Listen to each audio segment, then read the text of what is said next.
ఆరోగ్యంగా ఉండాలని ఆశీర్వదిస్తూ ముగిస్తున్నాం. Narayana. Mohan Babu, please come here, speak few words.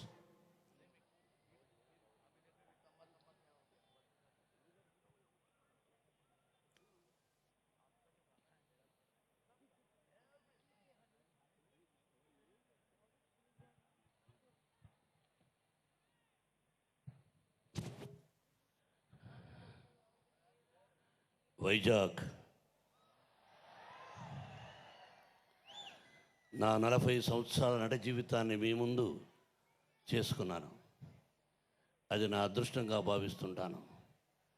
ఎప్పుడూ ఉత్తరాంధ్ర అంటే చాలా మంచి మనుషులు, అంటే మిగతా వాళ్ళు చెడ్డవాళ్ళని కాదు, చాలా సాత్వికులు మీరందరూ.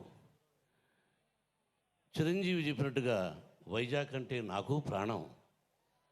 ఎన్నో సినిమాలు ఇక్కడ చేశాను. మరొక్కసారి వైజాగ్, శ్రీకాకుళం జిల్లాల వారిగా ప్రతి ఒక్కరికి నా హృదయపూర్వక నమస్కారాలు తెలియజేసుకుంటూ,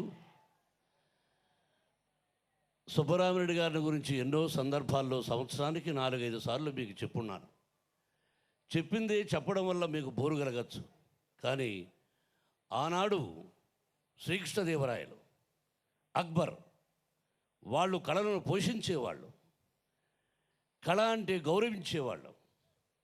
అందుకే ఆ కోవకు చెందిన వ్యక్తి డాక్టర్ టి సుబ్బరామిరెడ్డి. ఇది వాస్తవం. భగవంతుడు 2 చేతులు ఇచ్చినప్పుడు హృదయపూర్వకంగా మీకు చప్పట్లు కొట్టడం మంచిదని భావిస్తాను. ఎవ్వని చేజనించు జగమెవ్వని లోపల నుండు లీనమై, ఎవ్వని ఎందుడిందు పరమేశ్వరుడెవ్వడు, మూల కారణం బెవ్వడు, అనాది మధ్యలయుడెవ్వడు, సర్వము తానే అయిన వాడెవ్వడు, అట్టి వాణి ఈశ్వరుని శరణంబు వేడెదల్. అంటే ఈ సమస్త జగత్తు ఎవరి వల్ల సృష్టించబడిందో,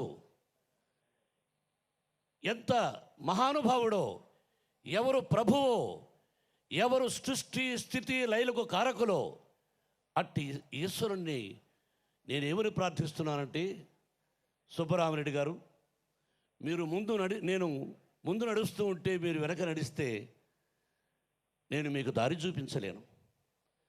మీరు ముందు నడుస్తూ నేను వెనక వస్తే నేను మిమ్మల్ని అందుకోలేను. అందుకే మీరు నా పక్కన భుజం రాసుకుంటూ తిరిగి వెళితే 100 సంవత్సరాలు మీతో కలిసిమెలిసి ఉండాలని ఆ భగవంతుడిని, ఈశ్వరుని ప్రార్థిస్తున్నాను. మా నాన్నగారు ఒక మాట చెప్పేవారు, ఒరేయ్ డబ్బును పోగొట్టుకో, ఇంటికి రా, గౌరవిస్తా. ఆస్తిని పోగొట్టుకో, ఇంటికి రా, గౌరవిస్తా. కానీ మనిషిని పోగొట్టుకోకరా అన్నాడు. అంటే మనం మనిషిగా బ్రతకాలి అని. సుబ్బరామిరెడ్డి గారు మనిషి 10 మందికి సహాయం చేయాలని ఎన్నో సంవత్సరాలు నెల్లూరులో పుట్టిన ఇక్కడికి వచ్చి మీ అందరికీ చేస్తున్న సేవలు ఈరోజు నేను గొప్పగా చెప్పక్కర్లేదు. ఆ షిరిడి సాయినాథుని ఆశీస్సులతో ఆయన 100 సంవత్సరాలు అష్టైశ్వర్య ఆరోగ్యములతో క్షేమంగా ఉండాలని ఆ ఈశ్వరుని షిరిడి సాయినాథుని మరొక్కసారి ప్రార్థిస్తూ, నా వేదిక మీద నా సీనియర్ నటులు కృష్ణరాజు గారు, ఇంకా చాలామంది ఉన్నారు, నా మిత్రులు సోదరులు గంటా శ్రీనివాసరావు, మిత్రుడు అయ్యన పాత్రుడు గారు, ఇంకా మంత్రులు, ఎమ్మెల్యేలు, చిరంజీవి, నా సినిమాలకు ఎన్నో మ్యూజిక్ డైరెక్టర్ చేసినటువంటి మ్యూజిక్ డైరెక్టర్ బప్పిలహరి, పింకీ, అలాగే నాకు బాలయ్యని చూస్తే నాకు లెక్కలేదు, మా అన్నయ్యే గుర్తు. అవునా కాదా? గట్టిగా చెప్పాలి. అంతే. నేను బాలయ్యగా చూడను. నేను బాలయ్యని చూస్తే మా అన్నయ్యే గుర్తొస్తాడు.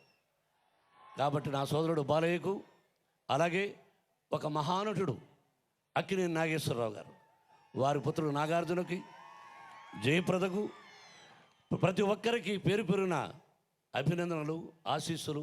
అవార్డు గ్రహీతలకు కూడా హృదయపూర్వక అభినందనలు తెలియజేసుకుంటూ, ఎదురుగా ఈ మధ్యనే సూపర్ హిట్ చేసిన శాతకర్ణి ఉన్నాడు, అలాగే ఝాన్సీ తీసినటువంటి గుణశేఖర్ ఉన్నారు, గోపాల్ ఉన్నాడు. ప్రతి ఒక్కరికి పేరు పేరున మా బావగారు రఘురామరాజు గారు, అందరికీ నా హృదయపూర్వక నమస్కారాలు తెలియజేసుకుంటూ, హేమాలిని గారు కూడా ఇక్కడే ఉన్నారు, వారికి నమస్కారాలు తెలియజేసుకుంటూ సెలవు తీసుకున్నాను. Thank you very much and best of luck. Live 100 years with good health and wealth.